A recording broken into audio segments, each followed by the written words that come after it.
ناظرین السلام علیکم ورحمۃ اللہ وبرکاتہ۔ خلاصہ قرآن مجید کے سلسلے میں آج ہمارا 8واں پارہ ہے۔ سورہ انعام کا مطالعہ چل رہا ہے، جو کہ ایک مکی صورت ہے، اور مکی صورتوں کے بڑے مضامین میں توحید ہے، رسالت کا تذکرہ ہے، رسالت کے ضمن میں رسولوں پر ایمان، پچھلی قوموں کے طرف جو رسول بھیجے گئے ان کے قصے، احوال اور واقعات، اور آخرت کا یعنی جنت اور جہنم کا تذکرہ ہمیں تفصیل سے ملتا ہے۔ 8ویں پارے کا آغاز وہی ایک بات جو کہ مکی صورتوں میں کثرت سے ہمیں ملتی ہے کہ جو قومیں تھیں وہ اپنے نبیوں سے معجزہ مانگتی تھیں، جیسا کہ آج بھی ہم دیکھتے ہیں کہ جو ملحدین ہیں یا ایتھیسٹ ہیں وہ اہل ایمان سے کہتے ہیں کہ خدا ہمیں یہ کیوں نہیں دکھا دیتا، یا خدا نے یہ کیوں نہیں کر دیا، یا خدا یہ کیوں کر رہا ہے۔ تو کہا جا رہا ہے وَلَوْ أَنَّنَا نَزَّلْنَا إِلَيْهِمُ الْمَلَائِكَةَ وَكَلَّمَهُمُ الْمَوْتَى کہ اگر ہم ان کی طرف فرشتے نازل کر دیتے یا مردے جو ہے وہ قبروں سے اٹھ کے ان سے گفتگو کرتے، وَحَشَرْنَا عَلَيْهِمْ كُلَّ شَيْءٍ قُبُلًا سب کچھ ہم ان کو دکھا دیتے، جو یہ مانگ رہے ہیں، جو یہ چاہ رہے ہیں، وہ سب ہم کر دیتے، مَا كَانُوا لِيُؤْمِنُوا پھر بھی یہ ایمان لانے والے نہیں تھے۔ اندر مسئلہ ہے، اندر دلیل کا مسئلہ نہیں ہے۔ دلیل تو اتنی ہے کہ جو ایمان لانا چاہتا ہے وہ ایمان بآسانی لا سکتا ہے، اور اربوں ایمان لے بھی آئے ہیں اس دلیل کی وجہ سے۔ ان کے اندر مسئلہ ہے، اندر کرپشن ہے، ان کو جو مرضی دکھا دو یہ ایمان نہیں لائیں گے۔ تو یہی معاملہ آج کل کے ملحدین اور ایتھیسٹوں کا بھی ہے کہ جو یہ چاہتے ہیں ان کی خواہشات کے مطابق سب کچھ ہو جائے، پھر بھی یہ نہیں ماننے والے۔ ولیکن اکثرهم یجہلون ان میں سے اکثر جو ہے وہ جہالت پہ اترے ہوئی ہے۔ یعنی جہالت بیسیکلی ایک ایٹیچیوڈ ہے، ایک ایٹیچیوڈ ہے۔ یہ ایٹیچیوڈ پڑھے لکھے لوگوں میں بھی آپ کو مل جاتا ہے، جو بظاہر پڑھے لکھے، اس لیے ہم کہتے ہیں پڑھے لکھے جاہل۔ نیکسٹ آیات کے اندر اللہ سبحانہ وتعالیٰ یہ کہہ رہے ہیں کہ جمہوریت یعنی میجورٹی کوئی دلیل نہیں ہے۔ پچھلی قوموں میں بھی ہم دیکھتے ہیں کہ میجورٹی جو اکثریت ہوتی تھی وہ رسولوں کی نافرمان ہوتی تھی، اور ابھی بھی آپ دیکھ لیں 8 ارب اگر انسانوں کی تعداد ہے تو اس میں سے 6 ارب تو ویسے ہی نان مسلم ہیں، جو 2 ارب مسلمان ہیں ان میں بھی کئی ایسے آپ کو ملیں گے کہ جو ڈیویٹڈ ہیں، صحیح رستے سے ہٹے ہوئی ہیں۔ تو اس لیے آپ صلی اللہ علیہ وسلم کو کہا گیا کہ اگر آپ اکثریت کی پیروی کرنے لگ جائیں گے، یعنی اکثریت کو ایک دلیل اگر آپ سمجھ لیں اور ان کو فالو کرنا شروع کر دیں، میجورٹی کو، یضلوک عن سبیل اللہ، تو وہ آپ کو اللہ کے راستے سے بھٹکا دیں گے، کیونکہ میجورٹی جو ہے ان یتبعون الا الظن، وہ ظن اور تخمین کے پیچھے چل رہی ہوتی ہے، اور وہ اندازے لگا لگا کے اس کے پیچھے چل رہی ہوتی ہے، کیافے لگا رہے ہوتے ہیں وہ۔ ابھی بھی آپ دیکھ لیں سائنس فکشن کے نام پہ، فلسفی آف سائنس کے نام پہ، سوڈو سائنس کے نام پہ جو الہاد پیدا ہوا ہے، اب وہ جو الہاد ہے وہ سب اٹکل پچو کے اوپر چل رہا ہے، اندازے، ظن و تخمین ہے، ٹھیک، ایلینز ہیں، پیرلل یونیورس ہے، ملٹی ورس ہے، پیرلل ارتھ ہے، فلاں ہے، یہ ہے، وہ ہے، سب سائنس فکشن ہے جس کے اوپر وہ چل رہے ہیں۔ اس لیے کہا گیا کہ میجورٹی کوئی دلیل نہیں ہے، ریئلٹی تک پہنچنے کی کوشش کرو، ٹروتھ، حق سچ کو تلاش کرو، فائنل ٹروتھ کیا ہے، الٹیمیٹ ٹروتھ کیا ہے۔ ہو سکتا ہے کہ کچھ لوگ اس تک پہنچے، جیسے آج ہم دیکھتے ہیں کہ لوگ ڈیموکریسی یعنی جمہوریت، میجورٹی ہمیشہ حق پہ نہیں ہوتی، لیکن یہ بھی نہیں کہنا چاہیے کہ میجورٹی جو ہے وہ ہمیشہ غلطی ہوتی ہے، یہ بھی بات ٹھیک نہیں۔ لیکن اہل ایمان جو ہے ان کی اکثریت بہرحال اس میں کچھ نہ کچھ وزن ہوتا ہے۔ کمپیریٹو فقہ کی کتابوں میں ہم ایک اصطلاح پڑھتے ہیں کہ جمہور فقہا کی رائے ہے۔ یہ جمہور کیا ہے؟ میجورٹی آف دی فقہا، ان کی رائے ہے۔ اب یہاں پہ اگرچہ جمہور کی رائے کو بائنڈنگ دلیل نہیں ہے، یعنی حجت نہیں ہے، لیکن اس کے باوجود بہرحال ایک دلیل اس معنی میں تو ہے کہ اکثریت کی اگر یہ رائے ہے تو اس میں کچھ نہ کچھ بات ضرور ہوگی، کچھ نہ کچھ وزن ضرور ہوگا۔ تو اس لیے ہمیشہ میجورٹی کی مخالفت کرنا وہ بھی درست ایٹیچیوڈ نہیں ہے. تو نہ تو میجورٹی ہمیشہ درست ہوتی ہے، نہ میجورٹی ہمیشہ غلط ہوتی ہے. تو اس لیے میجورٹی کی اس وجہ سے پیروی کرنا کہ وہ میجورٹی ہے، یہ ٹھیک رویہ نہیں ہے. نیکسٹ آیات میں شرک کی ایک قسم کا تذکرہ کیا گیا. جب ہم قرآن میں سے شرک کا مطالعہ کرتے ہیں کہ قرآن نے شرک کو کس طرح سے کیٹیگرائز کیا، کس طرح سے بیان کیا، تو وہ بالکل ڈیفرنٹ ہے. آپ کو بہت سارے لوگ نظر آئیں گے جو اپنے آپ کو موحد سمجھتے ہیں اور یہ سمجھتے ہیں کہ شاید وہ توحید پر ہیں، تو وہ شرک کی بہت سی ایسی قسموں میں مبتلا ہوں گے جن کو قرآن نے شرک کہا ہے. قرآن کہتا ہے شرک فی المحبہ بھی ہوتا ہے، محبت میں شرک. جیسی محبت اللہ سے کرنی چاہیے، انسان کسی اور سے ویسی محبت کرنا شروع کر دیتا ہے، مال و دولت سے، بیوی بچوں سے، اپنے محبوب سے. شرک صرف یہ نہیں ہے کہ بت کو سجدہ کر لیا یا قبر کا طواف کر لیا، بت سے مانگ لیا یا صاحب قبر جو ہے وہ اس سے استغاثہ شروع کر دیا. شرک صرف یہ نہیں ہے، اس کے علاوہ بھی شرک ہے. اس کو سمجھنے کی کوشش کرو.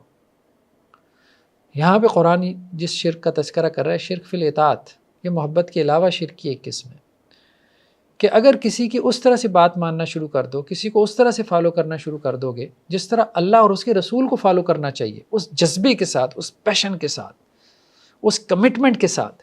کوئی تمہارا پولیٹیکل لیڈر ہے، یعنی اللہ کے رسول کو ویسے نہیں فالو کر رہے اور اس کے لیے ویسے فالو کر رہے ہو، اللہ کے رسول کے لیے کچھ نہیں کر رہے اور وہاں پہ اس کے لیے ڈنڈے سوٹے اور اپنا سر پھٹول بھی ہو رہی ہے، ٹھیک ہے، اس کے لیے جا کے ٹینٹ لگا کے بیٹھے ہو، راتیں گزار رہے ہو، بیوی بچوں کو بلا دی ہے، ٹھیک ہے، اس کی تصویر کو جو ہے وہ چومی چاٹی جا رہے ہو، ٹھیک ہے، اس کو تم نے ایک بت بنا کے اس کی پوجا شروع کر دی، اس کو اپنی ریڈ لائن بنا دی. اللہ کے رسول کے بارے میں جو مرضی ہوتا رہے، تمہاری غیرت جو ہے وہ کوئی نہیں جاگتی. تو یہ سب کیا ہے؟ یہ شرک فی الاطاعت ہے.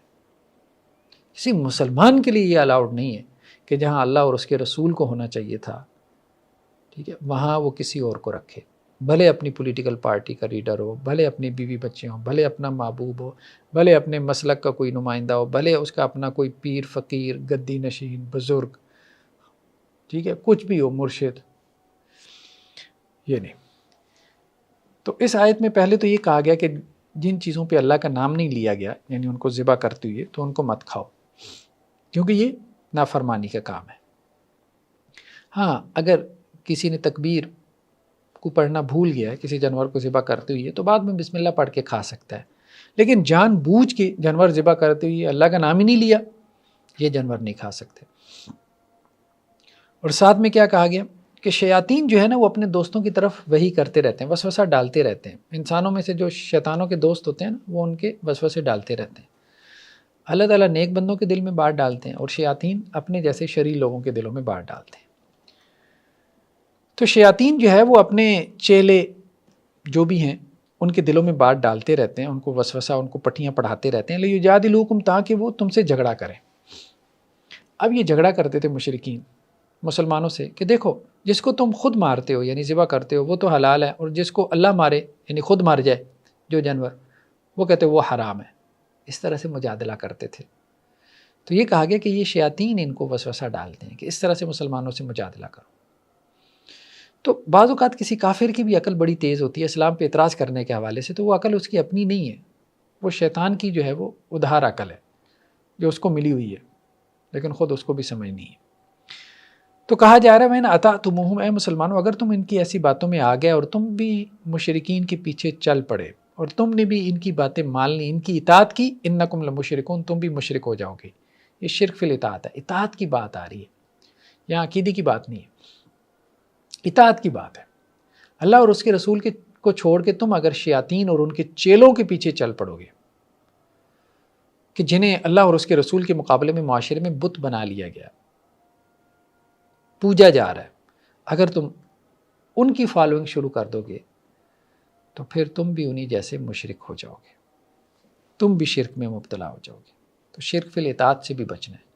شرک فی الاطاعت سے مراد آسان الفاظ میں کہ جیسی اطاعت اللہ اور اس کے رسول کی ہونی چاہیے ویسی اطاعت کسی اور کی شروع کر دیں.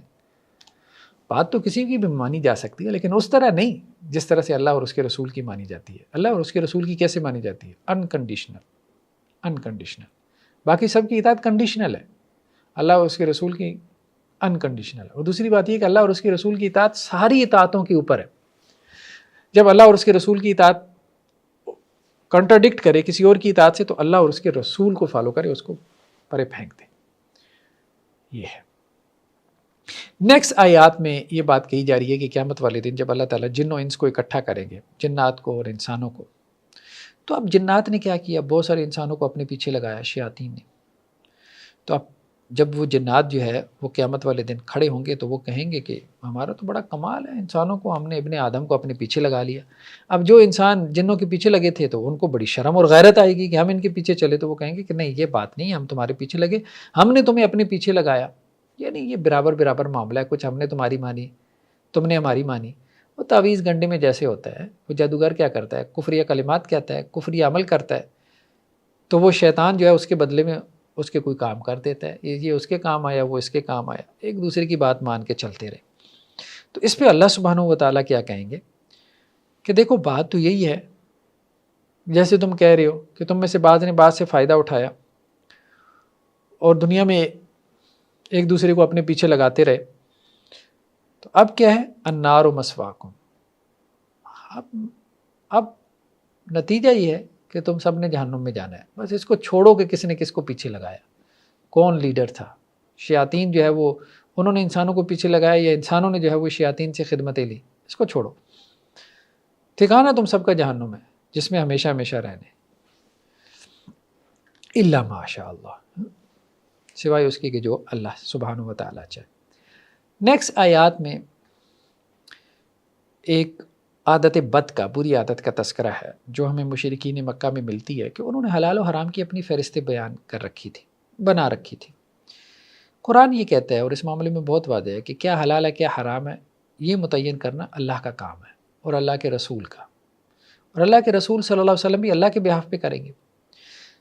انسانوں کے پاس یہ اختیار نہیں ہے کہ وہ حلال و حرام کا تعین کرے، یہ ٹھیک ہے، یہ ٹھیک نہیں ہے، یہ جائز ہے، یہ جائز نہیں ہے، یہ خیر ہے، یہ شر ہے، یہ اچھائی ہے، یہ برائی ہے، یہ گڈ ہے، یہ ایول ہے. نہیں، اللہ تعالیٰ اس کو طے کریں گے. اب وہ بھی یہی کام کرتے تھے، حلال و حرام جو ہے اس کو انہوں نے طے کر رکھا تھا. تو اس پہ اللہ سبحانہ و تعالیٰ نے تبصرہ کیا کہ مشرکین کیا کہتے ہیں کہ یہ کچھ جانور ہیں اور یہ کچھ کھیتی ہے، ان جانوروں کے کوئی قریب نہیں جائے گا، اس کھیتی کے قریب کوئی نہیں جائے گا.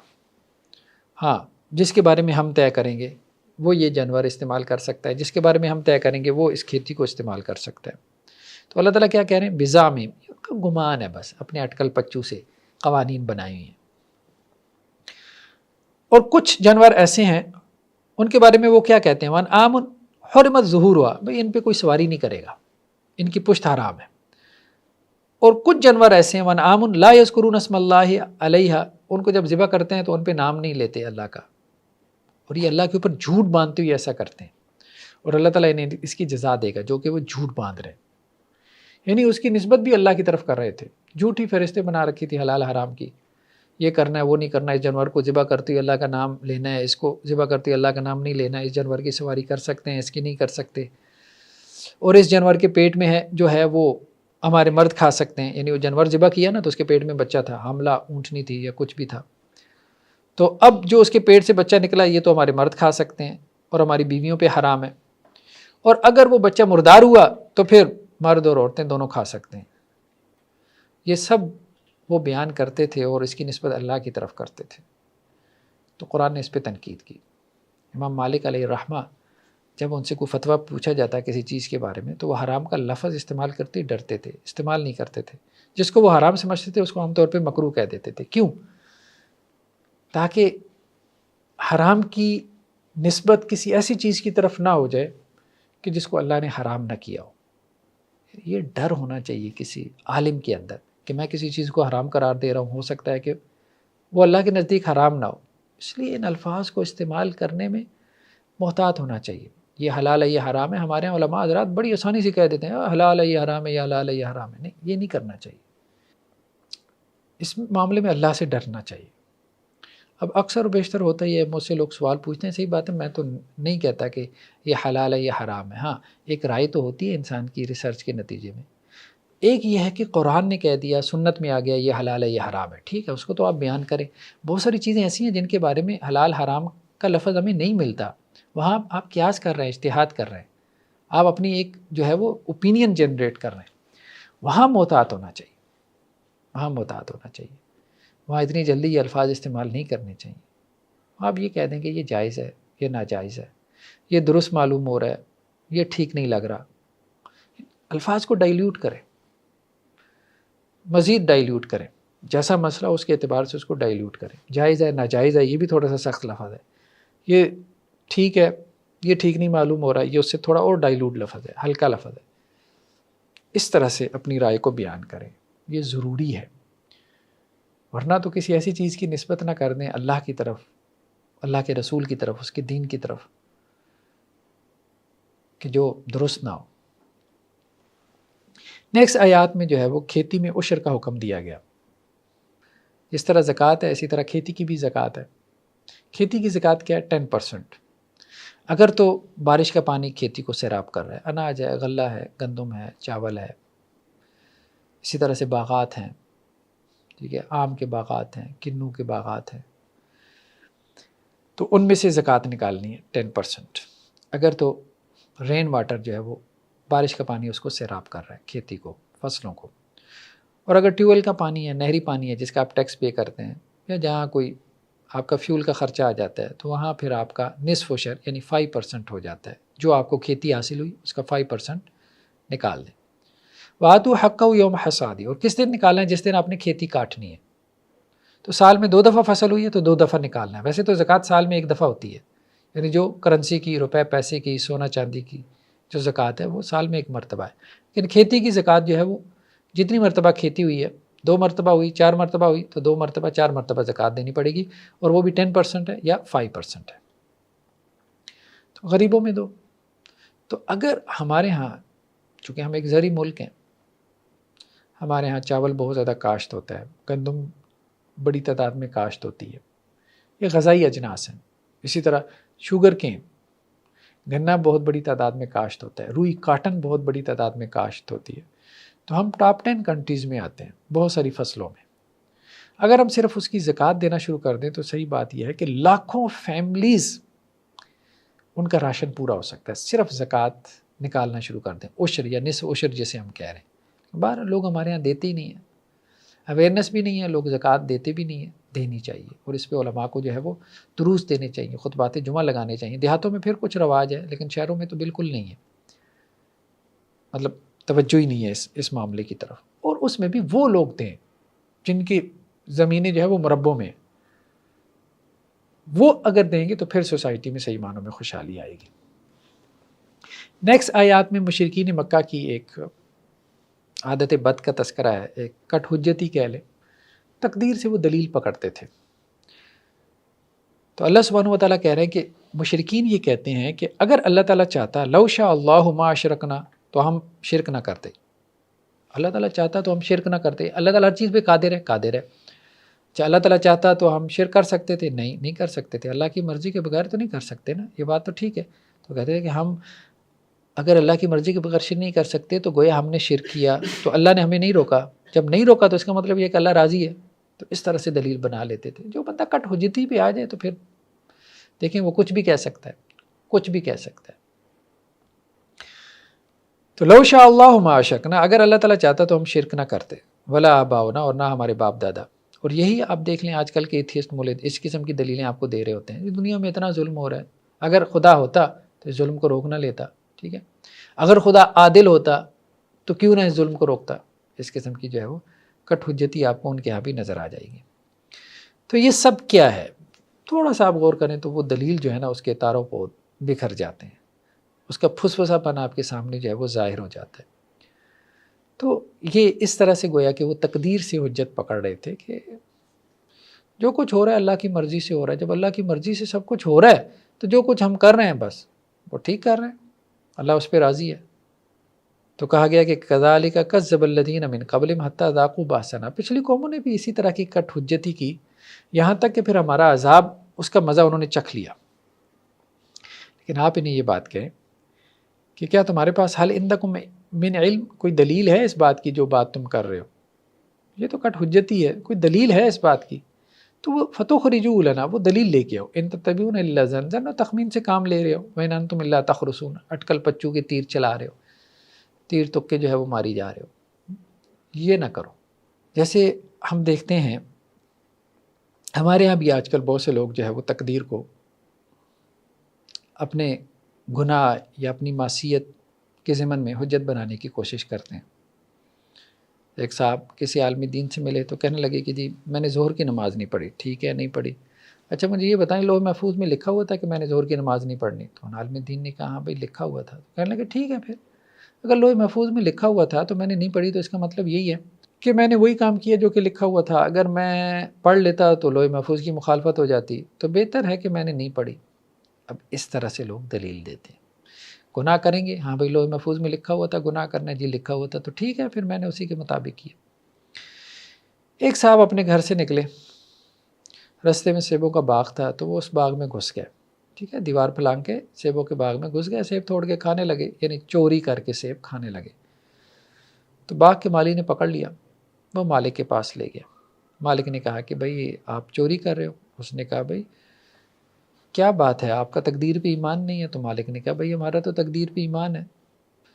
تو چور نے کہا پھر تقدیر میں یہ لکھا ہے کہ میں نے صبح صبح آپ کے باغ میں داخل ہونا ہے اور فلاں سیب کے درخت کے جو ہے وہ میں نے فلاں فلاں سیب کھانا ہے، کیا یہ تقدیر میں لکھا ہوا تھا؟ آپ کا ایمان ہے؟ تو مالک نے کہا ہاں بالکل لکھا ہوا تھا۔ تو اس نے کہا کہ میں نے تو وہی کام کیا جو تقدیر میں لکھا ہوا تھا۔ میں نے کہا ٹھیک ہے، بالکل یہ بات تو ٹھیک ہے، لیکن ہم یہ کہنا چاہتے ہیں کہ تم نے تقدیر کی پوری کتاب نہیں پڑھی، تم نے صرف اس صفحے تک تقدیر کی کتاب پڑھی ہے کہ جہاں تک یہ واقعہ لکھا ہوا تھا کہ تم نے جو ہے وہ ہمارے باغ میں داخل ہو کے سیب کے درخت سے فلاں فلاں سیب اتار کے کھانے ہیں۔ اس سے اگلے صفحات تم نے کیوں نہیں پڑھے جو اس میں لکھا ہوا تھا؟ تو چور نے کہا اچھا آپ بتا دیں کہ اگلے صفحات میں کیا لکھا ہوا تھا۔ تو مالک نے اپنے کارندوں کو کہا، اپنے گارڈز کو، کہ اس کو پکڑو اور اچھے طریقے سے اس کی جو ہے وہ پٹائی کرو، اور اس کو بتاؤ کہ تقدیر کی کتاب کے جو اگلے صفحات جو اس نے نہیں پڑھے اس میں یہ لکھا ہوا تھا، اور پھر اس کو بتاؤ کہ بھائی جو لکھا ہوا تھا ہم نے تو صرف وہی کیا۔ تو بھائی ٹھیک ہے، اگر اس طرح سے کٹ حجتی پہ اتر آنا ہے تو پھر اس کا جواب یہی ہے کہ اللہ تعالیٰ تمہیں جہنم میں ڈالے گا۔ جب جہنم میں ڈالے گا تو وہ بھی تمہاری تقدیر میں لکھا ہوا تھا، تو اللہ نے وہ کر دیا، یہ بھی کر دیا تو پھر وہ بھی ہو گیا، بٹ ٹھیک ہے پھر ساری تقدیر کے اوپر راضی رہو، ٹھیک۔ تو یہ کٹ حجتی ہے۔ تو کہنے کا مقصد یہ ہے کہ اس کٹ حجتی پہ نہیں اترنا چاہیے، یہ ڈٹائی کی ایک قسم ہے۔ نیکسٹ آیات میں اللہ سبحانہ و تعالیٰ یہ کہہ رہے ہیں کہ ایک تو حلال و حرام کی فہرست ہے جو کہ مشرکین نے اپنی طرف سے بنا لی، دوسرا وہ چیزیں جو اللہ نے حرام قرار دی ہیں وہ کیا ہیں، ان کو فوکس نہیں کرتے۔ چلے وہ تو مشرک تھے، وہ نہیں فوکس کرتے، کیا آج ہم مسلمان ان محرمات کو، ان حرام چیزوں کو فوکس کر رہے ہیں جن کو اللہ تعالیٰ بتا رہے ہیں کہ دیکھو اللہ کے نبی اور رسول کو میں نے بھیجا، اس لیے بھیجا کہ وہ تمہیں قرآن پڑھ کے سنائیں اور تمہیں بتائیں کہ اللہ نے کیا حرام قرار دیا ہے۔ اللہ نے یہ بتانے کے لیے کہ یہ حرام چیزوں کی فہرست ہے، باقاعدہ حرام کا لفظ بول کے، اور اس حرام کو ہم نے فوکس ہی نہ کیا، وہ ہمارے خطبات اور دروس میں ہو ہی نہ، اور بقیہ حرام کی ہم نے جو ہے وہ تسبیح جو ہے وہ ہم پھیر رہے ہوں، تو یہ ٹھیک نہیں ہوگا۔ تو کہا گیا کہ اے نبی صلی اللہ علیہ وسلم آپ ان کو کہہ دیں تعالو آؤ اتلو ما حرم ربکم علیکم، میں تمہیں پڑھ کے سناتا ہوں کہ اللہ نے کیا حرام قرار دی ہے، اس حرام سے بچ کے دکھاؤ۔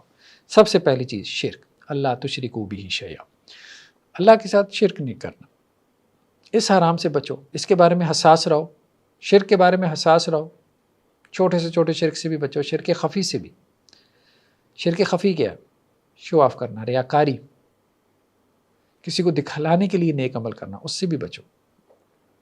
وبالوالدین احسانا، والدین کے ساتھ احسان کرو، یعنی والدین کی نافرمانی یہ بھی حرام کام ہے، اس سے بچو۔ ولا تقتلوا اولادکم من املاق، مفلسی کی ڈر سے اولاد کو قتل مت کرو، بچے مار دیتے ہیں، ٹھیک ہے، پرانے زمانے میں زندہ گاڑ دیتے تھے، قتل کر دیتے ہیں مفلسی کی ڈر سے۔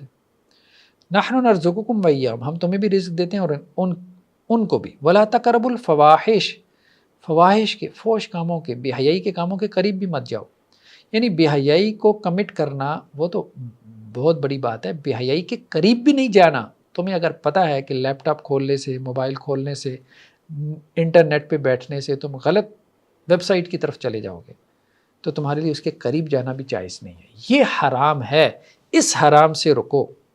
ما ظہر منہا وبامتن، بے حیائی چاہے کھلم کھلا ہو چاہے چوری چھپے ہو، عام طور پہ تو بے حیائی چوری چھپی ہوتی ہے بند کمرے میں کنڈی لگا کے، تو وہ بے حیائی کا کام اللہ نے حرام قرار دیا، اس سے بچ کے دکھاؤ، اس سے بچ کے دکھاؤ۔ ولا تقتلوا النفس التي حرم اللہ الا بالحق، اور کسی جان کو قتل مت کرو، یہ حرام کام ہے، ٹھیک ہے، چوری چھپے کی ڈیٹس مارنا، ٹھیک ہے، نامحرم سے ملاقاتیں کرنا، ٹھیک ہے، زنا اور بدکاری کے راستے جو ہے وہ کھولنا، تو زنا بھی عام طور پہ چوری چھپے کا ہی ہوتا ہے، تو بے حیائی جو ہے وہ کھلم کھلا اعلانیہ ہو، لوگوں کے سامنے ہو، یا چوری چھپے ہو، کوئی کہے میں تو سامنے کر رہا ہوں، بھائی سامنے بھی کر رہے ہو، ہے تو بے حیائی، سامنے کرنے سے کیا ہوتا ہے، بے حیائی ختم ہو جاتی ہے؟ نہیں، پھر وہ بڑی بے حیائی بن جاتی ہے، اتنا بے حیا انسان ہے کہ لوگوں کے سامنے بے حیائی کا ارتکاب کر رہا ہے اور اس پہ شرم بھی نہیں آ رہی اس کو، تو یہ وہ چیزیں ہیں جن کو اللہ نے حرام قرار دی ہے، ٹھیک ہے، ذالکم وصاکم بہ لعلکم تعقلون، سمجھو ان باتوں کو سمجھو، یہ حرام ہے، اس سے رکو۔ نیکسٹ آیات میں ایک مسلمان کا کیا لائف سٹائل ہونا چاہیے، کیا طرز زندگی ہو۔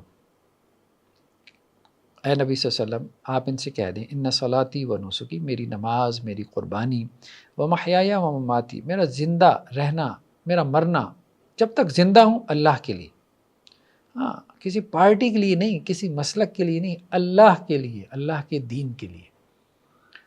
جیسے دیکھیں لوگ اپنے لیڈرز کے اوپر قربان ہو جاتے ہیں، زندگیاں دے دیتے ہیں، اپنی زندگی کا مقصد یہ بنایا ہوا ہے کہ فلاں پارٹی کے لیے جان دے دینی ہے، فلاں لیڈر کے لیے جان دے دینی ہے، اللہ اور اس کے رسول کی خاطر، کتاب و سنت، بس ان کے ساتھ تمہارا تعصب ہونا چاہیے۔ تو میرا جینا اللہ کے لیے اور میرا مرنا بھی اللہ کے لیے، شہادت کی موت، شہادت کی موت، یعنی جب مرنا ہے تو اپنے خون سے جو ہے وہ اللہ کے لیے گواہی دینی ہے، اور جب تک زندہ ہونا ہے تو اپنی زندگی سے جو ہے، یعنی تمہیں دیکھ کے اللہ یاد آ جائے، یہ ہے ومحیای ومماتی للہ، اللہ کے لیے جینا مرنا کیا ہے کہ جب تک انسان زندہ ہے تو لوگ کہیں بھائی اس کو دیکھنے سے اللہ یاد آ جاتا ہے، تو اللہ کی ایک نشانی ہے، یعنی اس کی ذات میں جو دین موجود ہے۔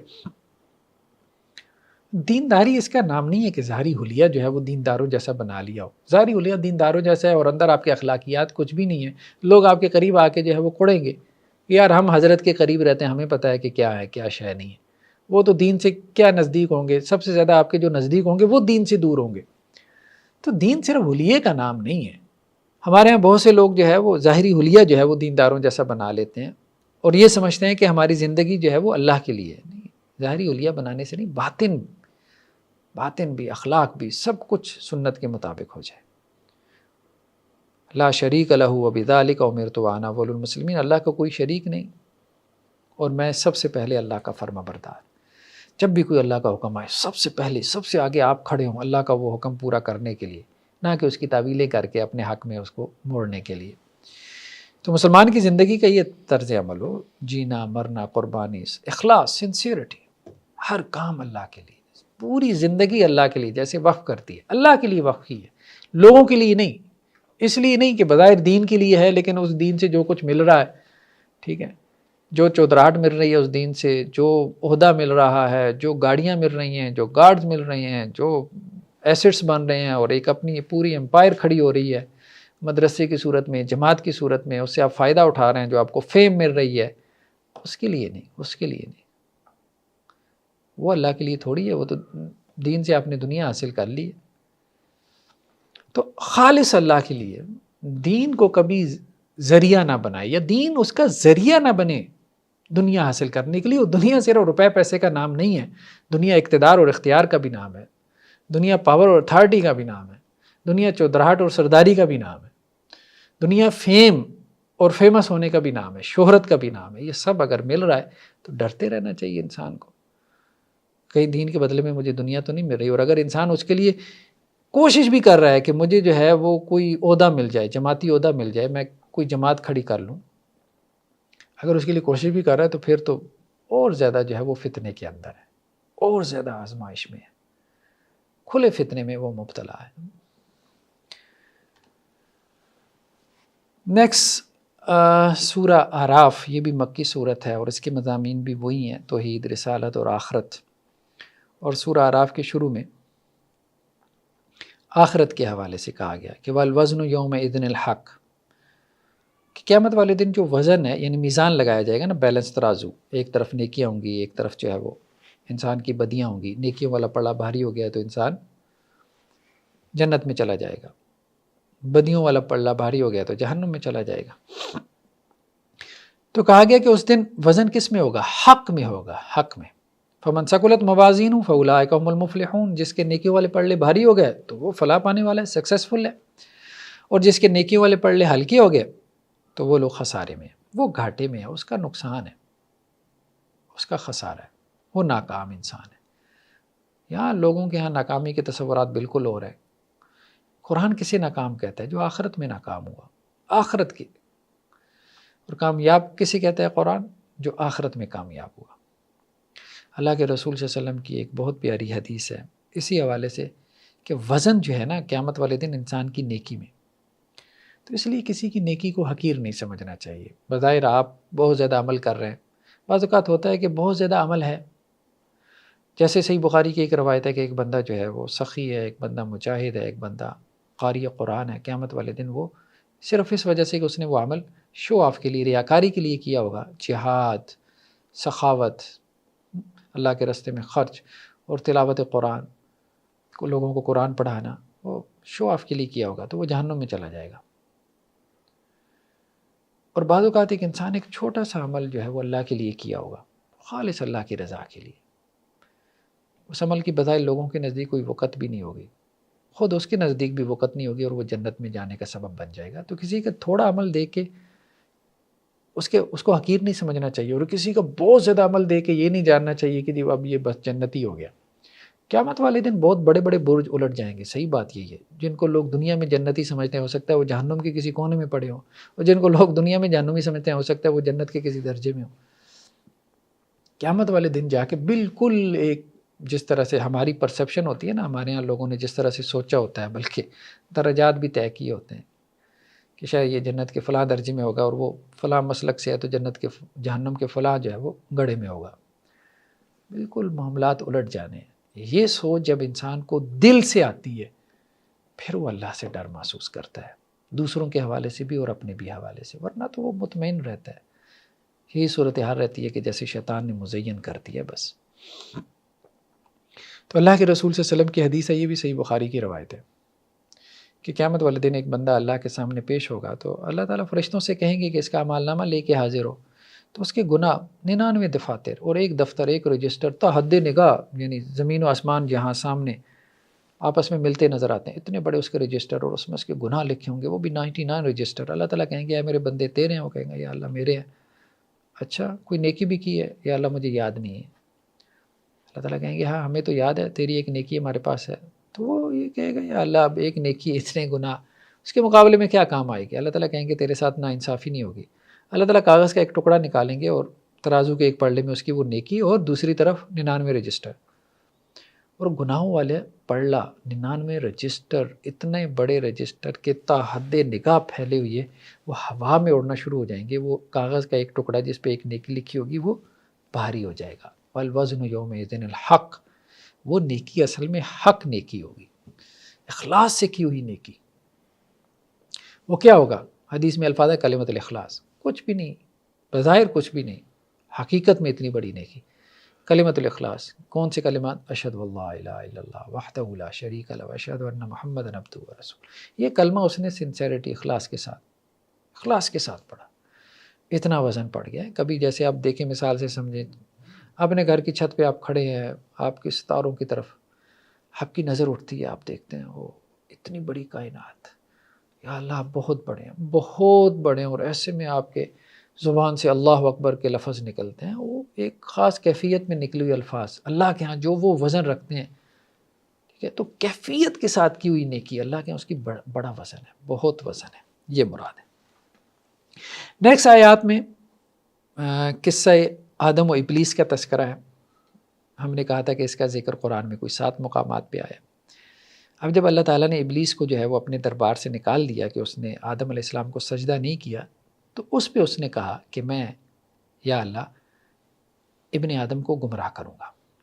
لاقعدن لہم صراطک المستقیم، سیدھے راستے پہ میں بیٹھ جاؤں گا گھات لگا کے، جیسے کوئی قاتل بیٹھ جاتا ہے نا چھپ کے، یہاں سے اس بندے نے گزرنا ہے اور میں نے اس کو مارنا ہے، تو اسی طرح میں اس کا ایمان، یعنی اس کی ایمانی موت کے لیے، اس کا ایمان مارنے کے لیے میں اس کے راستے میں بیٹھوں گا۔ ثم لآتینہم من بین ایدیہم ومن خلفہم وعن ایمانہم وعن شمائلہم، اس کے دائیں سے، اس کے بائیں سے، اس کے آگے سے، پیچھے سے، ہر طرف سے آؤں گا۔ ولا تجد اکثرہم شاکرین، یا اللہ اکثر تیرے بندے تیرا شکر نہیں کریں گے، میں ان کو اپنے پیچھے لگا لوں گا۔ اب دیکھیں اکثر شکر نہیں کرتے، اکثر کو شکوہ شکایت ہی ہے۔ یہ شکوہ شکایت کیوں ہے؟ شیطان آ کے وسوسے ڈال رہا ہے دائیں سے، بائیں سے، اوپر سے، نیچے سے۔ حل کیا ہے؟ شیطان سے اللہ کی پناہ مانگیں۔ جب کوئی کتا جو ہے وہ آپ کو پریشان کر رہا ہو تو آپ کتے سے لڑنا شروع کر دیں تو آپ اس کو پورا نہیں پڑھ سکتے، ہاں آپ کتے کے مالک کو آواز دیتے ہیں کہ یار اس کو باندھ کے رکھو، تو وہ جو کتا ہے شیطان لعین، اس کے مالک کو آواز دیں کہ یا اللہ آپ مجھے اس سے محفوظ رکھیں۔ تو اللہ کے رسول صلی اللہ علیہ وسلم کی دعائیں ہمیں ملتی ہیں، بہت خوبصورت دعائیں۔ اللہم انی اسألک العفو والعافیۃ فی الدنیا والآخرہ، اللہم انی اسألک العفو والعافیۃ فی دینی و دنیای و اہلی و مالی، یا اللہ دنیا اور آخرت کی عافیت نصیب فرما، یا اللہ میرے مال میں، میرے آل اولاد میں عافیت نصیب فرما، یا اللہ معاف بھی فرما۔ اللہم استر عوراتی وآمن رواتی، یا اللہ میرے عیب چھپا لے، میرے اندر کی جو گھبراہٹیں ہیں ان کو دور کر دے۔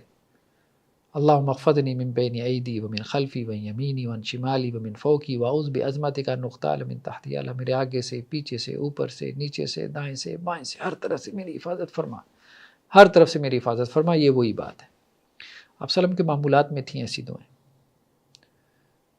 تو خیر بہرحال اللہ تعالیٰ نے تو اس لائن کو نکال دیا اپنے دربار سے جب اس نے ایسی باتیں کی، اور ساتھ میں کیا کہا کہ جس نے تیری پیروی کی، اے شیطان، ابن آدم میں سے، آدم کی اولاد میں سے جس نے تیری پیروی کی، میں تم سب سے جہنم کو بھر دوں گا۔ نیکسٹ آیات میں اب یہ بات بتائی گئی ہے اللہ کی طرف سے ابن آدم کو، ہم لوگوں کو بتائی گئی ہے کہ دیکھو تمہارے باپ آدم کو ابلیس نے سجدہ نہیں کیا، اب اس کو اللہ تعالیٰ نے اپنے دربار سے نکال دیا، اس کو اس کے اوپر جو ہے وہ سبکی محسوس ہوئی، اسے لگا کہ اس کی تحقیر اور تذلیل ہوئی ہے۔ اب اس نے کہا کہ میں نے ابن آدم سے بدلہ لینا ہے۔ تو بدلہ کیسے لینا ہے؟ ہمارے ہاں کیا ہوتا ہے، جب کسی کو بدلہ لینا ہو نا، برے طریقے سے کسی کو ذلیل کرنا ہو نا، اپنے دشمن کو، تو اس کو ننگا کر دیا جاتا ہے، اس کے کپڑے اتار دیے جاتے ہیں۔ آج کل ہمارے یہاں بھی سوشل میڈیا پہ دیکھیں گے کیا کرتے ہیں جی، ننگا کر کے مارتے ہیں۔ تو یہاں پہ بھی شیطان نے یہی کام کیا، اس نے کیا کام کیا، اس نے کہا کہ آدم اور حوا کی وجہ سے مجھے جو ہے وہ اللہ کے دربار سے نکلنا پڑا، تو میں ان کے کپڑے اتروا دوں گا، کوئی ان سے ایسے جو ہے ایسا کام کرواؤں گا کہ ان کے کپڑے اتر جائیں۔ تو آدم اور حوا کے ساتھ اس نے یہ کام کرنے کی کوشش کی، اور مسلمانوں کو یہ بتایا جا رہا ہے کہ تمہارے ساتھ بھی وہ یہ کام کرنے کی کوشش کرے گا۔ انسانوں کو یہ بتایا جا رہا ہے، آدم کی اولاد کو، کہ تمہارے ساتھ وہ یہی حرکت کرے گا جو تمہارے باپ دادا کے ساتھ کر چکا۔ تو اے بنی آدم لا یفتننکم الشیطان، شیطان تمہیں دھوکے میں نہ ڈال دے، فتنے میں نہ مبتلا کر دے۔ کیسے؟ کما اخرج ابویکم من الجنہ، اس نے تمہارے باپ دادا کو جنت سے نکلوایا، ینزع عنہما لباسہما لیریہما سوآتہما، ان دونوں کا لباس اتروا دیا اور ان کی شرمگاہیں ایک دوسرے کے اوپر ظاہر ہو گئیں، یعنی بے لباس کر دیا انہیں۔ ٹھیک ہے، تو یہی کام وہ تمہارے ساتھ کرے گا۔ تو دور جاہلیت میں بھی کیا ہو رہا تھا کہ مشرکین کیا کرتے تھے، ننگے ہو کے بیت اللہ کا طواف کرتے تھے، اس کو نیکی سمجھتے تھے۔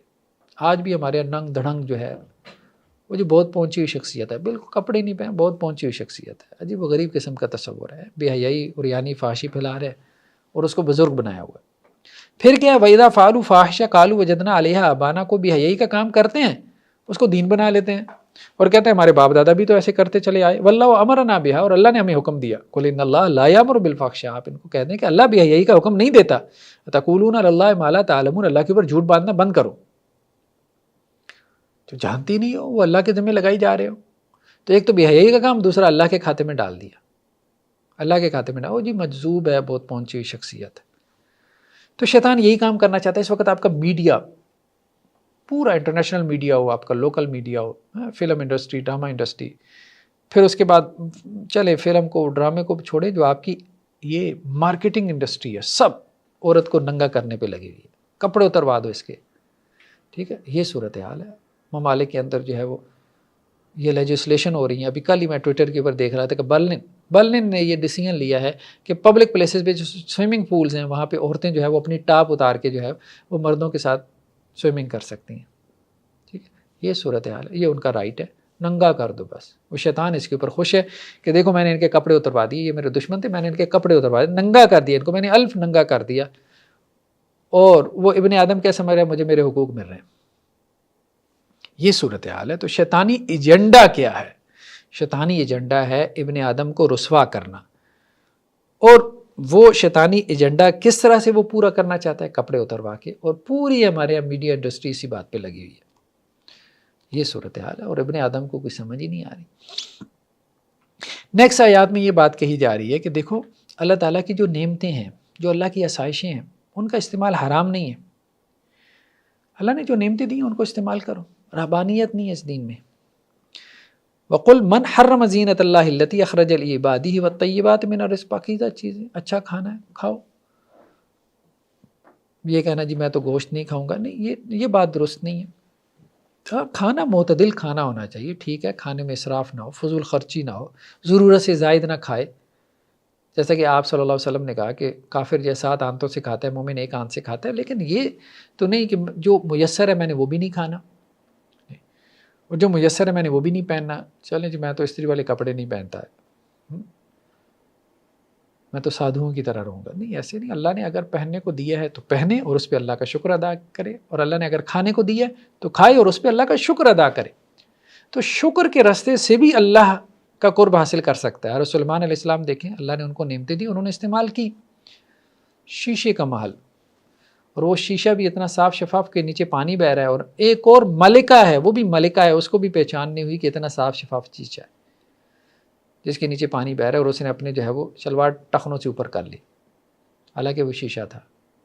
یہ نعمتیں استعمال کر رہے تھے, محلات کے اندر رہ رہے تھے. حضرت سلیمان علیہ السلام بادشاہ تھے, اپنے زمانے کے کنگ تھے, لیکن اللہ کے قریب تھے. وہ نعمتیں انہیں اللہ سے دور نہیں لے گئیں. تو نعمت اصل نہیں ہے. اصل چیز کیا ہے کہ اس نعمت کے اوپر جو ہے وہ اللہ کا شکر ادا کرے, تو وہ نعمت آپ کو اللہ کے قریب لے جائے گی. اس آسائش پہ اللہ کا شکر ادا کرے تو وہ اللہ کے قریب لے جائے گی. ہاں, آسائشوں کی بھرمار ہے, اللہ کا شکر ادا نہیں کر رہا تو وہ پکڑ کا باعث ہے. اصل بات یہ کہ رویہ جو ہے نا وہ ٹھیک کرنا ہے, نعمتوں سے نہیں چڑھنا. تو یہی کہا گیا کہ اللہ نے یہ زینت, یہ نعمتیں, یہ آسائشیں اللہ نے رکھی ہیں, تو کس نے اس کو حرام کیا؟ حرام کچھ بھی نہیں ہے. ہاں, اگر وہ تمہیں اللہ سے غافل کر رہی ہیں, وہ نعمتیں, وہ آسائشیں اللہ سے دور کر رہی ہیں, تو پھر ظاہری بات ہے پھر تو وہ ایک آزمائش ہے, پھر تو ایک فتنے میں تم پڑے ہوئی ہو. ہاں, اگر تم ان پہ اللہ کا شکر ادا کر رہے ہو اور زیادہ اللہ کے قریب ہو رہے ہو, جیسا کہ کم ہوتا ہے, کم ہی لوگ اللہ کا شکر ادا کرتے ہیں, یہ بات ٹھیک ہے. نیکسٹ آیات میں یہ بات کہی جا رہی ہے کہ دنیا میں بعض اوقات اہل علم کے 2 گروہ, بعض اوقات 2 علماء, وہ اللہ کے ساتھ مخلص ہوتے ہیں, اللہ کے دین کے ساتھ مخلص ہوتے ہیں, لیکن ان کے دلوں میں کوئی میل آ جاتا ہے. اس کی وجہ سے جنگ و جدال بھی ہو گیا.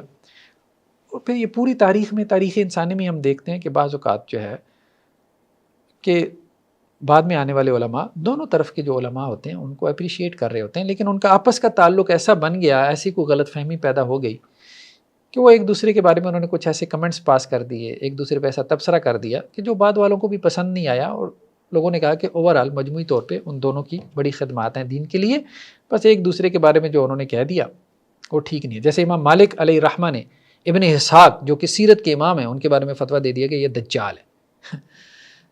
تو علماء نے, بعد والے علماء نے بھی اس کو قبول نہیں کیا. تو یہ میل آ جاتا ہے کسی وجہ سے. علماء میں خاص طور پہ معاصرت ہوتی ہے, یعنی کنٹمپریری جو آپس میں علماء ہوتے ہیں وہ ایک دوسرے پہ ایسے کمنٹ کر جاتے ہیں, بڑی آسانی سے کر جاتے ہیں, تو ان کو نہیں ایکسیپٹ نہیں کیا جاتا, بعد والے اس کو ایکسیپٹ نہیں کرتے, میل بھی آ جاتا ہے. امام بخاری علیہ الرحمہ اتنے بڑے محدث تھے, تو ان کے ساتھ جو ہوا نیشا پور کے اندر, وہ واقعہ کبھی آپ تاریخی کتابوں سے نکال کے دیکھیں, اور خود محدثین, بعض محدثین نے کیا ان کے ساتھ برا سلوک کیا, اور وہ بھی اپنے وقت کے بڑے محدث تھے. سوائے امام مسلم کے میجورٹی جو ہے وہ امام بخاری کے ساتھ کھڑی نہیں ہوئی, اور ان کے بارے میں غلط موقف جو ہے وہ عام کیا گیا. اور ان کو جس طرح سے وہ وہاں سے پھر نکلے ہیں, بہت بڑی آزمائش تھی جس میں وہ مبتلا ہوئی, اور پھر بہت پین کے اندر وہ دنیا سے گئے, بڑی تکلیف اٹھا کے وہ دنیا سے گئے, امام بخاری جیسے محدث.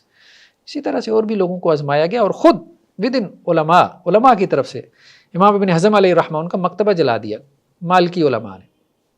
اختلافات ہو جاتے ہیں، لیکن بعض اوقات دنیا میں ایسا ہو جاتا ہے، میل کچیل آ جاتا ہے. تو اللہ تعالیٰ کہہ رہے ہیں کہ مجموعی طور پہ چونکہ جن کی نیکیوں کا پلڑا بھاری ہوگا انہوں نے جنت میں جانا ہے، تو ان کے دلوں میں اگر کوئی میل کچیل دنیا میں آ گیا تھا تو وہ اللہ تعالیٰ میل کچیل نکال کے ان کو جنت میں داخل کریں گے. لیکن وہ بندہ دین کے ساتھ مخلص ہونا چاہیے، دین کے ساتھ مخلص ہو، اللہ اور اس کے رسول صلی اللہ علیہ وسلم کے ساتھ مخلص ہو، اور دین سے کھانے والا نہ ہو. کم از کم دین سے جس نے کھایا نا اس کا اخلاص مشتبہ ہو جاتا ہے.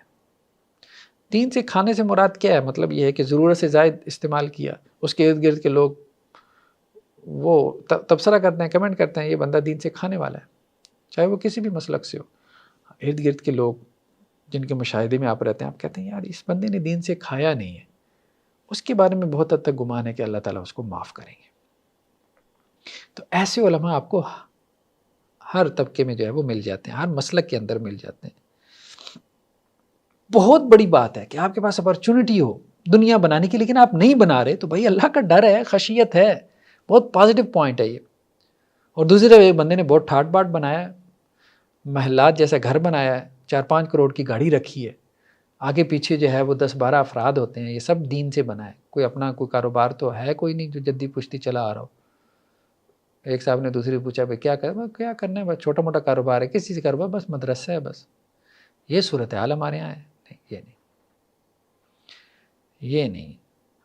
تو کہنے کا مقصد یہ ہے کہ یہ جو میل کچیل آ جاتی ہے دو لوگوں میں، اگر وہ دونوں مخلص ہیں، دین کے ساتھ مخلص ہیں، اور انہوں نے دین کو دنیا نہیں بنایا، دین سے کچھ کھایا نہیں ہے، بے جا کھایا نہیں ہے، تو پھر قیامت والے دن اللہ تعالیٰ ان کے دلوں سے میل کچیل نکال کے ان کو بھائی بھائی بنا کے جنت میں داخل کر دیں گے. ہاں، اس بندے کا معاملہ ڈیفرنٹ ہے، وہ اللہ بہتر جانتا ہے کہ جس نے دین کو جو ہے وہ دنیا بنا لیا، دین سے اس نے کھایا ہے. وہ دنیا میں لوگ اس کے حوالے سے مطمئن نہیں ہوتے. نیکسٹ آیات میں اللہ سبحانہ و تعالیٰ دعا کی کچھ آداب ان کا تذکرہ کر رہے ہیں. ہمارے ادعوا ربکم تضرعا وخفیہ، اپنے رب کو پکارو گڑ گڑاتی ہوئی اور چپکے چپکے، خاموشی سے اللہ کو پکارو. دعا میں آوازاری کرنا، اونچی اونچی چیخیں مارنا یہ پسندیدہ نہیں ہے، خاص طور پہ پبلک میں جب آپ ہوں. ہمارے ہاں بھی اس قسم کی ایک بدعت ہی کہنا چاہیے، اور کیا کہیں، اب اس کو ایک نیا رواج کہہ لیں چلیں، بدعت کا لفظ سخت ہو جاتا ہے. تو دیکھیں مجمع کے اندر اس قسم کی جو ہے وہ چیخ و پکار، ٹھیک ہے، اس قسم کا تکلف، اس قسم کے آنسو، یہ پانی کی ایک بوند ہے، بس اس سے زیادہ کچھ نہیں ہے. اصل رونا تو تنہائی کا رونا ہے جو کسی کے علم میں نہیں. یہ بھی نہیں کہ تنہائی میں رو کے پھر بعد میں جو ہے وہ ممبر پہ کھڑا ہو کے بتاتا پھرے کہ جی رات تو میں بڑا گڑ گڑاتا رہا ہوں، بڑا روتا رہا ہوں. یہ نہیں، بس وہ رونا جو آپ کو اور صرف آپ کے رب کے علم میں ہے، وہ رونا اصل میں حقیقت کا رونا ہے جو آپ کے بیوی بچوں کو بھی نہیں پتہ. وہ جو آپ اپنی بیوی کے ساتھ جو ہے وہ ایک بستر پہ سوئے ہوتے ہیں، دوسری طرف رخ کر کے، اور آپ کے آنسو نکل رہے ہوتے ہیں اللہ کے ڈر اور خشیت سے. یہ وہ آنسو ہیں جو اللہ کے یہاں قدر کر. اور سلف میں سے ایسے تھے جو 40 سال تک ایک بستر پہ اپنی بیوی کے ساتھ دوسری طرف رخ کر کے روتے رہے، اور ان کی بیوی کو معلوم نہیں ہوا. یہ بیسیکلی رونا ہے. بھائی سلفی منہج تو یہ ہے، یہ تو سلفی منہج نہیں ہے. چند چیزوں میں ہم نے جو ہے وہ سلفی منہج کو پکڑ لیا، اصل میں تو یہ منہج عبادت کے اندر خشیت الہی میں جو سلفی منہج ہے اس کو پکڑنے کی ضرورت ہے، اس سے تربیت ہونے والی ہے. وہ ہم نے دوسروں کے اوپر جو ہے وہ فتوے لگانے میں جو سلفی منہج تھا ہم اس کو تلاش کرتے رہے، اس سے ہماری کیا تربیت ہونی تھی. سوائے اس کے کہ مزید جو ہے وہ کچھ ہم جو ہے ہمارے اندر کو بڑائی آ گئی، کو عجب آ گیا کہ ہم کچھ بن گئے. ہمارے جو سلف صالحین تھے، خاص طور پہ تابعین اور محدثین کی جماعت، ان کی خشیت، ان کا ورع، ان کا تقوی، اسماء و رجال کی کتابوں میں کبھی اس پہلو سے دیکھیں.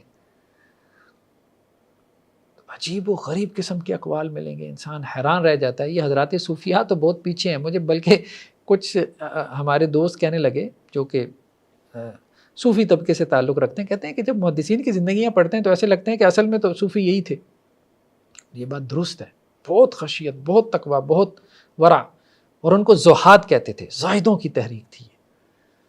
آج وہ ہے ہی نہیں. وہ سلفی منہج جو ہے وہ راتوں کو کس طرح سے کھڑے رہتے تھے، کس طرح سے اپنی نیکی کو چھپاتے تھے، کس طرح سے جو ہے وہ اپنا. یہاں تو یہ سب ہے کہ بس اعلان میں لگی ہوئی ہیں، بس کسی طرح سے دوسرے کو پتہ چل جائے کہ ہم کیا نیکی کر رہے ہیں. یہ نہیں ہونا چاہیے. تو دعا میں چپ کے خاموشی سے کرنی چاہیے. باقی اجتماعی دعا کی جا سکتی ہے، اونچی آواز سے بھی کی جا سکتی ہے. ہم کسی اس فقہی اس میں نہیں جا رہے، کوئی فتویٰ نہیں دے رہے، نہ اس کی طرف جانا چاہتے ہیں، نہ ہماری وہ ڈومین ہے. قرآن کا اصل مقصد جو ہے وہ اصلاح ہے، یا یہ ہے کہ ایک غور و فکر پیدا ہو. ٹھیک ہے ایک عمل کر رہے ہیں بٹ ٹھیک ہے ہم اس میں نہیں جاتے، جائز ہے ناجائز ہے، بس ہم نے غور و فکر کرنا ہے اپنے اس عمل میں. میں نے بھی دعائیں کروائی ہیں اونچی آواز سے، لوگوں کو رلایا، خود بھی رویا ہوں لیکن ایک وقت میں آ کے یہ بات سمجھ میں آئی ہے کہ نہیں یہ ٹھیک نہیں ہے. تو اپنی اصلاح کرنے کے بعد جو ہے محسوس ہوا ہے کہ یہ ٹھیک نہیں ہے. اور مشورتاً ایک بندہ عرض کر سکتا ہے. باقی کسی کو اگر کوئی اس طرح سے اونچی آواز سے رو رہا ہے تو نہیں، برائے مہربانی اس کو غلط بھی نہ سمجھے. اب یہ بھی نہ سمجھے وہ ریاکار ہے تو میں تنہائی میں رو رہا ہوں تو میں بڑا ٹھیک ہوں. ہو سکتا ہے کہ آپ کی تنہائی کا رونا اللہ کے یہاں قابل قبول نہ ہو، اور وہ وہاں جو مجمع میں رو رہا ہے اور اس کے بھلے فوٹو بھی لگا رہا ہو یار فیس بک کے اوپر، چھوڑیں اس کو، چھوڑ دیں، ایک عمومی بس بات کر دیں، بس ٹھیک ہے مجھے یہ سمجھ میں آتی ہے، یہ ٹھیک ہے یہ غلط ہے. اسپیسیفک پرسن کے بارے میں میں کچھ نہیں کہہ سکتا، بھلے وہ اشتہار لگا رہا ہو اپنی دعاؤں کے، بھلے وہ مجمع کو رلا رہا ہو، ٹھیک ہے. میرے ذہن میں کبھی یہ خیال بھی نہیں آنا چاہیے کہ جی وہ ریاکار ہے اور میں تنہائی میں روتا ہوں اور میں بڑا مخلص ہوں. ہو سکتا ہے اس کا وہ رونا اللہ کو قابل قبول آ جائے میرے اس خیال کی وجہ سے، اور میرا وہ رونا رد ہو جائے. یہ جب ہم سلف کے اقوال پڑھتے ہیں نا تو یہ گہرائی ہمیں ملتی ہے. نیکسٹ آیات میں پچھلی قوموں نے جو اپنے نبیوں کا انکار کیا، اور خاص طور پہ انبیاء کی جو دعوت کا مرکزی نقطہ، جتنے بھی نبی آئے تو مرکزی نقطے تھے ان کی دعوت کے. قرآن میں جہاں بھی پچھلی قوموں کے احوال بیان کیے گئے، قرآن نے ان دو نقطوں کو اجاگر کیا: اللہ کی عبادت، رسول کی اطاعت. بس اللہ کے ساتھ اس کی عبادت میں کسی کو شریک نہ ٹھہراؤ، رسول کی اطاعت میں کسی کو اس کے برابر لا کے کھڑا نہ کرو. بس یہ بہت اہم نقطہ ہے. جس طرح اللہ کی عبادت میں کسی کو شریک ٹھہرا دو گے تو توحید میں شرک ہو جائے گا، اسی طرح کسی کو رسول کی اطاعت کے برابر لا کے کھڑا کر دو گے تو رسالت میں جو ہے وہ شرک کے مرتکب بن جاؤ گے.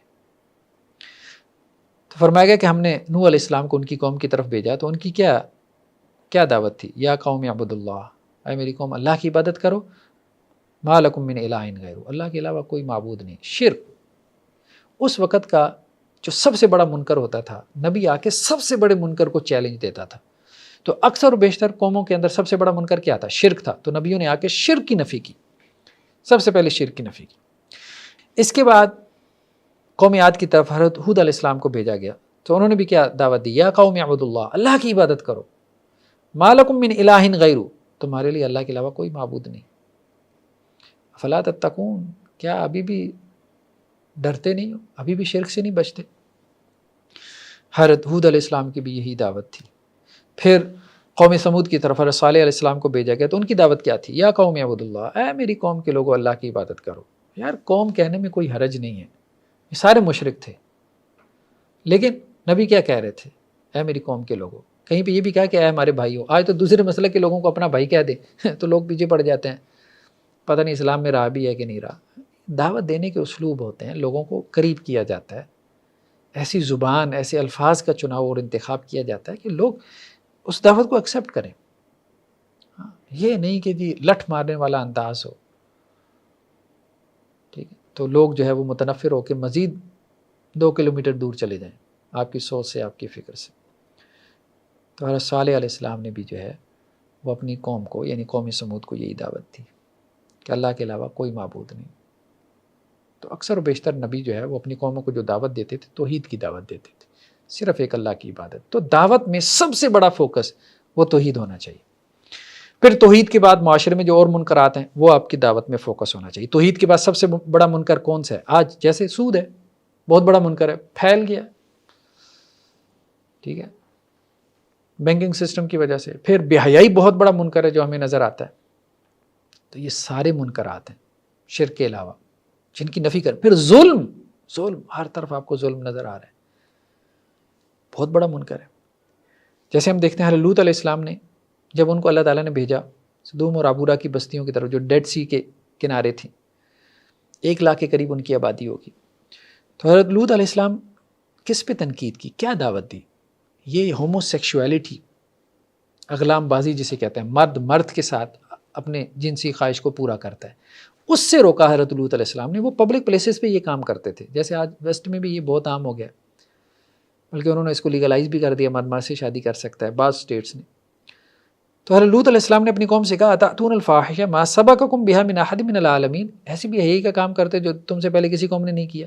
انکم لتأتون الرجال شہوۃ من دون النساء، اپنی بیویوں کو چھوڑ کے مردوں کے پاس آتے ہو شہوت پوری کرنے کے لیے، بل انتم قوم مسرفون، بہت ہی جو ہے وہ حد سے نکل جانے والی قوم ہو۔ بڑے منکرات کا رد کرنا یہ نبیوں کی دعوت کا مرکز تھا، اور صرف شرک کا رد نہیں کیا انہوں نے، کوئی اور بے حیائی کام ایسا پھیلا ہے تو نبیوں نے اس کو فوکس کیا، صبح و شام بس اس سے روکا ہے۔ تو ہم نے بھی منکرات کو فوکس کرنا ہے، نبیوں کی سنت یہی ہے، منکرات کو فوکس کرنا ہے، معاشرے کے منکرات کو لسٹ ڈاؤن کریں، شرک ہے، سود ہے، بے حیائی ہے، اس کے علاوہ لسٹ ڈاؤن کریں، کرپشن ہے، رشوت کتنی زیادہ لی جاتی ہے ہمارے یہاں، اس کو فوکس کریں، اور سب سے زیادہ اس کے اوپر بولیں۔ قرآن کیا ہے؟ قرآن سارا دعوتی کا تو بیان ہے، مکی قرآن سارا کیا ہے؟ دعوت کیسے دینی ہے، ٹھیک ہے، اور مدنی قرآن سارا جہاد سے بھرا پڑا ہے۔ تو ابھی آپ دعوت کے مراحل میں دعوت کیسے دینی ہے قرآن سے ہی ہم سیکھ لیں، قرآن سے سیکھ لیں، قرآن سے بہتر کیا کتاب ہو سکتی ہے؟ تو منکرات کو فوکس کریں، اپنی دعوت میں منکرات کو فوکس کریں۔ 100 نیکیاں کرنے سے بہتر ہے کہ ایک منکر چھوڑ دیں۔ 100 نیکیاں کرنے سے آپ کی پرسنالٹی کو وہ فائدہ نہیں ہوگا جو ایک برائی، ایک گناہ چھوڑنے سے ہوگا، یہ بات بالکل درست ہے۔ ایک منکر سوسائٹی سے آپ ختم کر دیں، ایک منکر ختم کر دیں، سوسائٹی جتنا زیادہ اللہ کے قریب ہوگی، جتنا زیادہ انصاف کے اوپر کھڑی ہوگی، 1000 نیکیوں پہ اس کو ڈال دیں نہیں ہوگی۔ منکر بیسیکلی کیا ہے؟ نجاست ہے، گندگی ہے، غلاظت ہے، ٹھیک ہے، مطلب دودھ کی جو ہے وہ ایک بالٹی کے اندر ایک قطرہ آپ گندگی کا، نجاست کا ڈال دیں، سارے دودھ کو خراب کر دے گا۔ تو منکرات کو فوکس کرنا یہ نبیوں کی دعوت کا مرکز رہا ہے، اور منکرات کو پہلے لسٹ ڈاؤن کریں، جو معاشرے میں پھیلی ہوئی منکرات ہیں، پھر ان کو اپنی دعوت میں ان کے خلاف کام کریں۔ یہ دعوت کا نبوی منہج ہے، اور چھوٹی چھوٹی چیزوں پہ بھی کبھی کبھار تبصرہ کر لیں، کوئی حرج نہیں ہے، لیکن اپنی زندگی کا مقصد ان کو نہ بنائیں، اپنی دعوت کا مقصد نہ بنائیں۔ جزاکم اللہ خیرہ۔ یہ ہمارا 8واں پارہ تھا، تو نیکسٹ ہم انشاءاللہ پھر 9ویں پارے کے ساتھ ملتے ہیں۔ اس وقت تک کے لیے اللہ حافظ، السلام علیکم ورحمۃ اللہ وبرکاتہ۔